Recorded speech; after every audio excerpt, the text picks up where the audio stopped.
Hello, everybody. This is Chuck Carnevale, co-founder of FastGraphs, the Fundamentals Analyzer software tool, bringing you another subscriber request Tuesday video. First of all, I'm also known as Mr. Valuation, and I'm always talking about valuation as it applies to prudent long-term investing in common stocks. But in conjunction with that, I'm also always talking about the fact that it's a market of stocks, not a stock market. And I've been pointing out that the overall valuation of the market in the general sense has been very, very high there.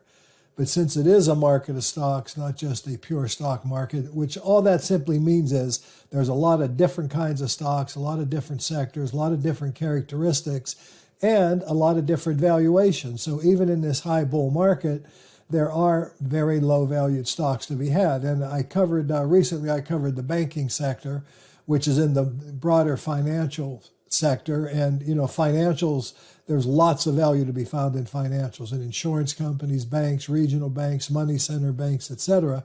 But the same is also true in healthcare. There's an awful lot of valuation or good value to be had in healthcare. Even though the market's overvalued, healthcare in general is not.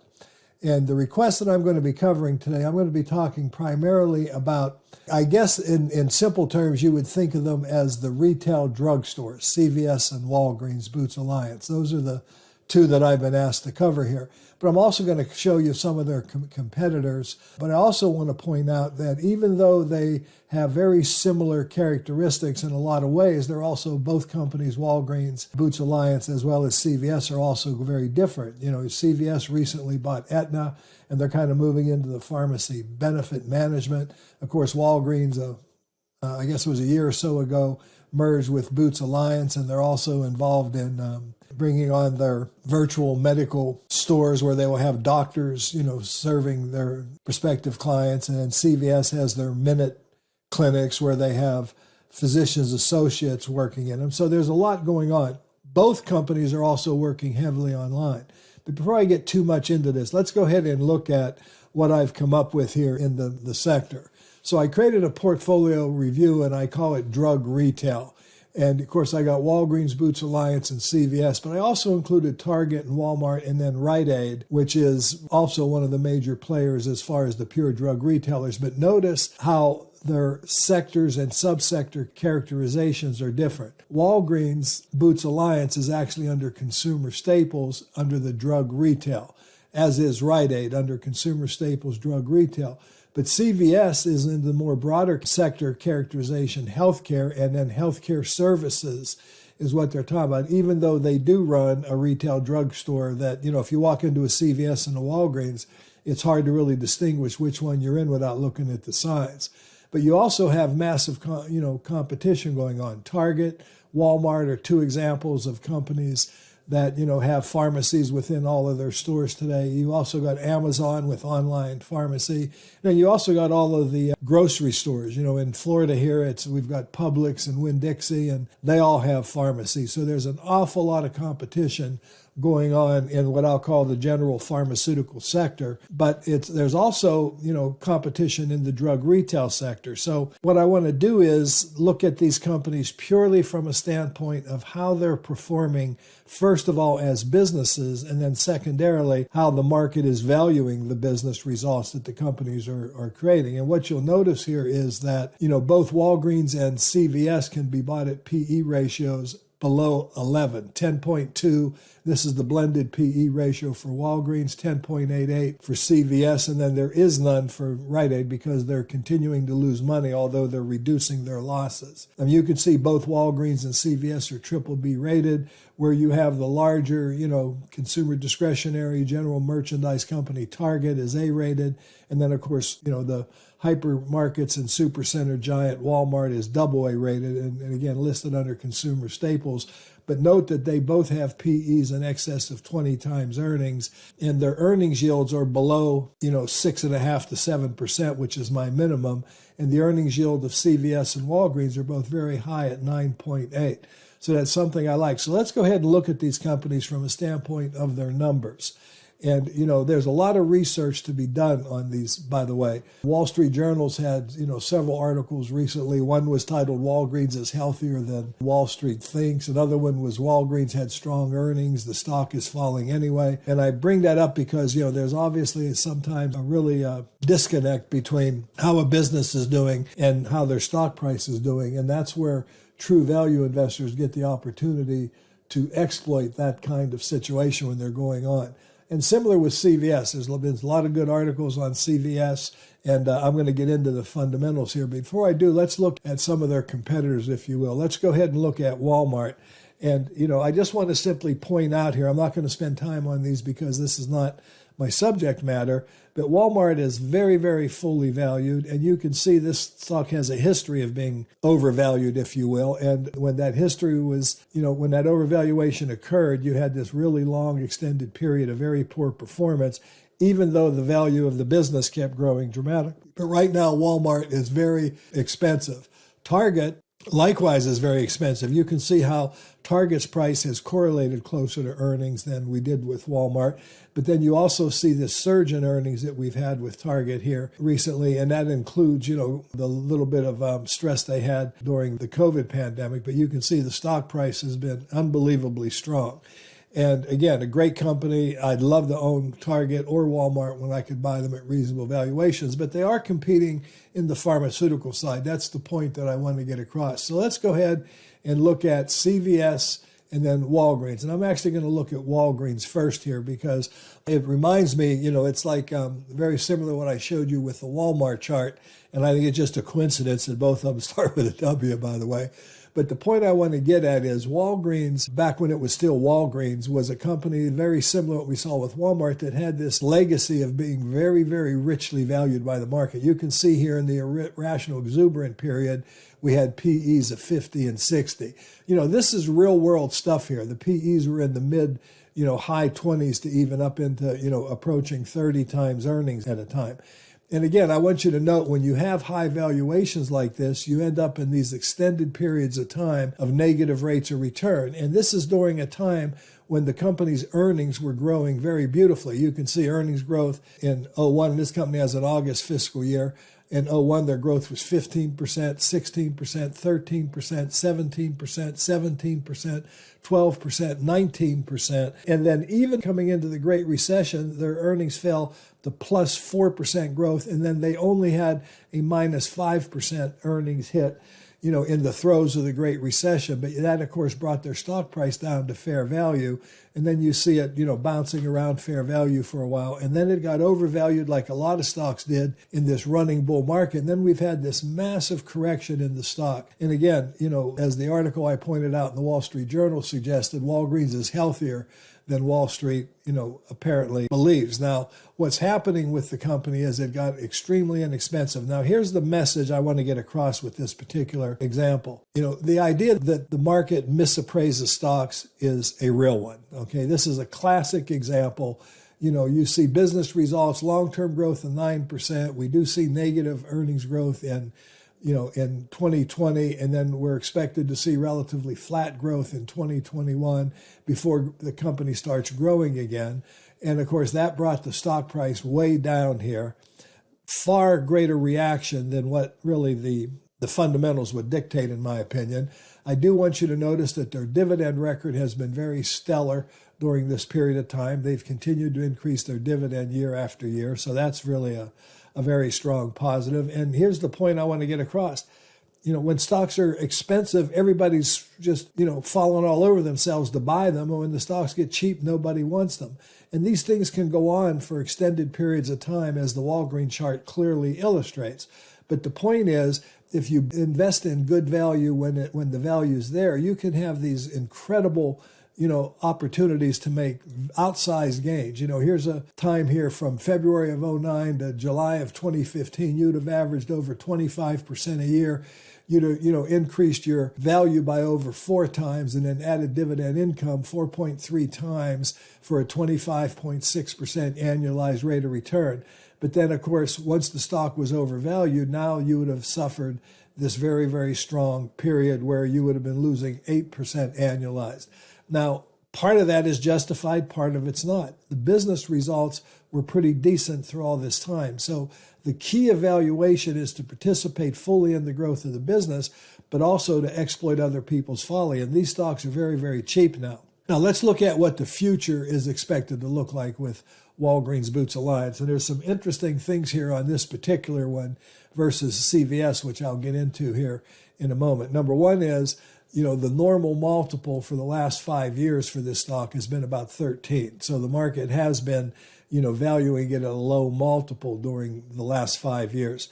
And so even if you valued it at only the 13 multiple, you still have an opportunity for the next couple of years. If this stock simply goes from the current 10 multiple to the 13 multiple, you could be making, over almost 40% annualized rate of return between now and the end of next fiscal year, and over 24% going out to 2023, assuming these estimates hit.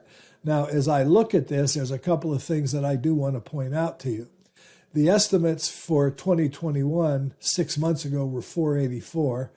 Then they dropped to 468, okay? And you can obviously see there's some angst on this part of analysts here. Then they increased to 471, and their most recent now, the one that's being reported now, is 472. And remember, this company's fiscal year ends in August, so we're only a couple of months away from, or a month or so away from this company's fiscal year ending. And the closer analysts get, the tendency is that it gets a little bit closer to being realistic. And the company did beat estimates here in their most recent quarter, so that's a good thing.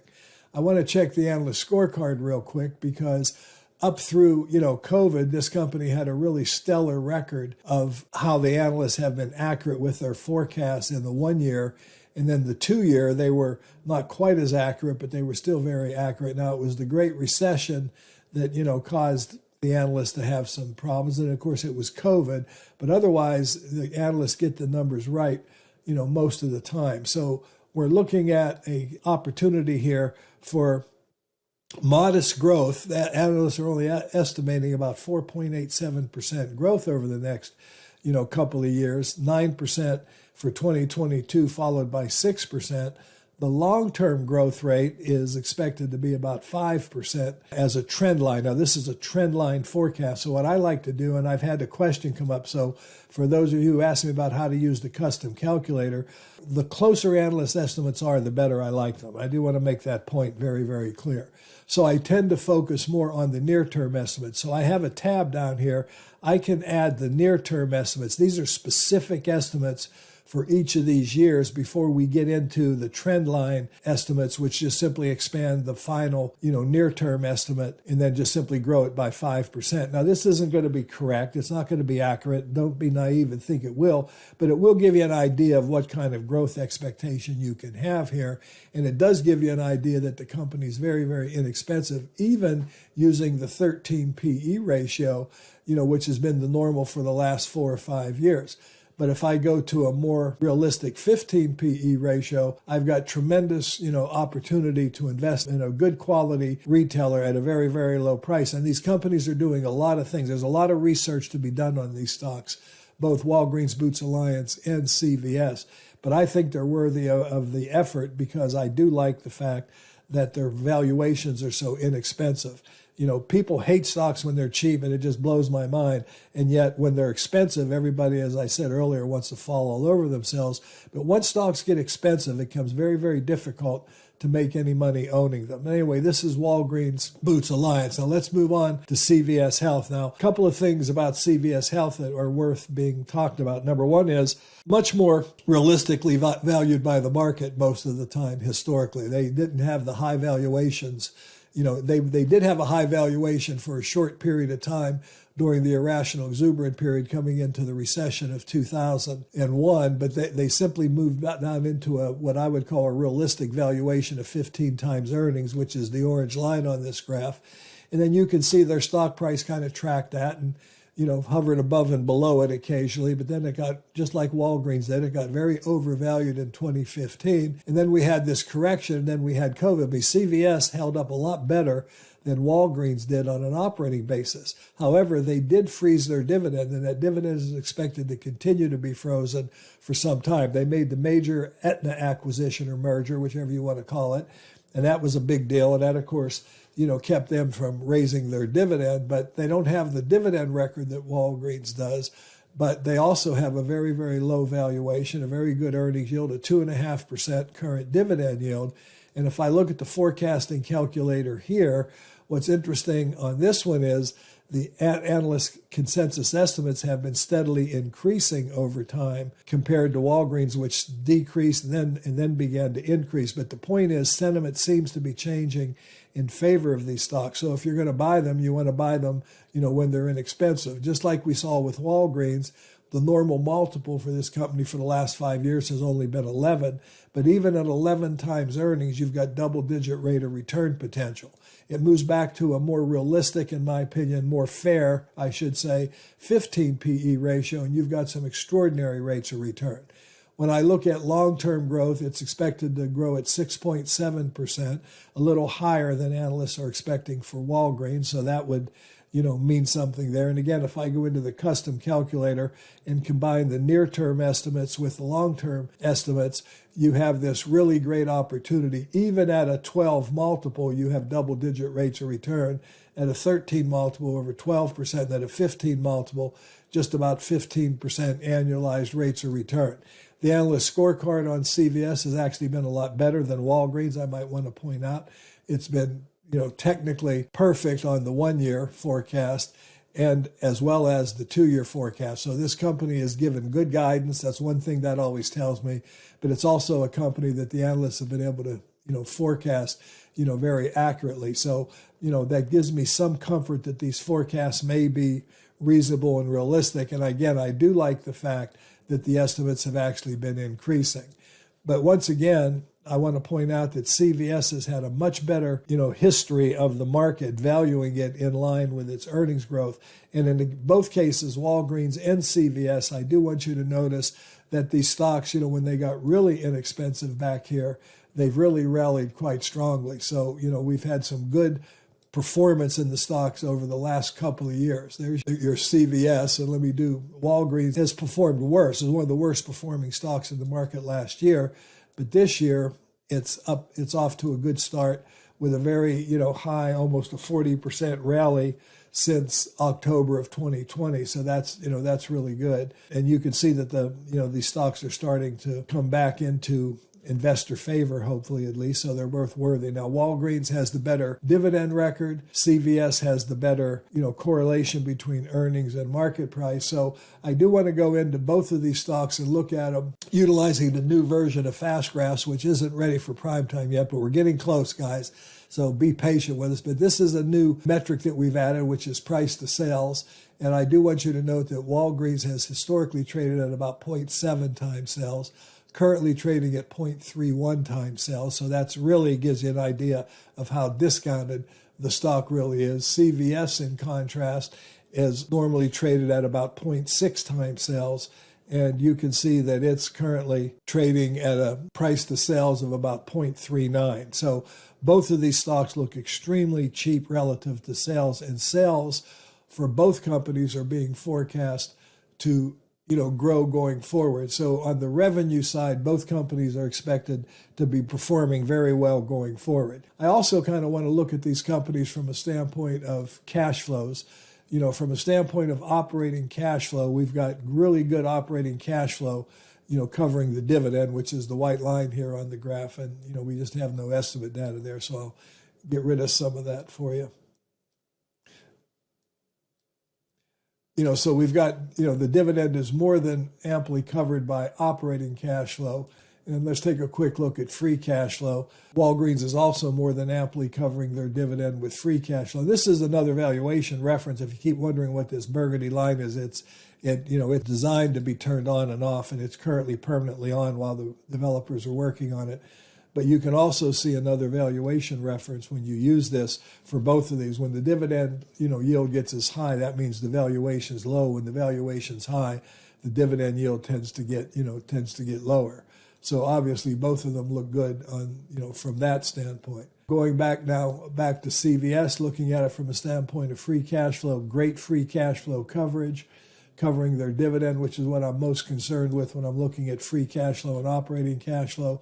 Operating cash flow coverage is also very, very good. So you've got, you got these companies really well valued right now, well positioned. If you're a value investor and you're willing to be patient, now's the time to be investing in them. I am going to just take a quick look at Rite Aid here, because I believe Rite Aid is, a company that's, on the mend, so to speak. Theoretically, their losses are being reduced significantly. The company did have a reverse split of 1 share for every 20 shares you own. That's part of what you're seeing on this graph here. This is still a company in trouble. They're doing all kinds of things to try to right the ship, and there are some interesting things, but this is a pure speculation. This is not a value investment, even though the stock looks inexpensive relative to previous highs. But keep in mind, that's after a reverse 1-to-20 split. But what the stocks I really want to cover today are Walgreens Boots Alliance and CVS Health. I think both of these are very, very attractive. There's a lot of research to be done on them. They've both got some interesting twists to how they're running their business. CVS moving into the Aetna with the pharmacy benefit management side. Walgreens Boots Alliance opening up the doctors' clinics in their stores across the country. Both of them are beefing up their online presence. So there's a lot of things happening here.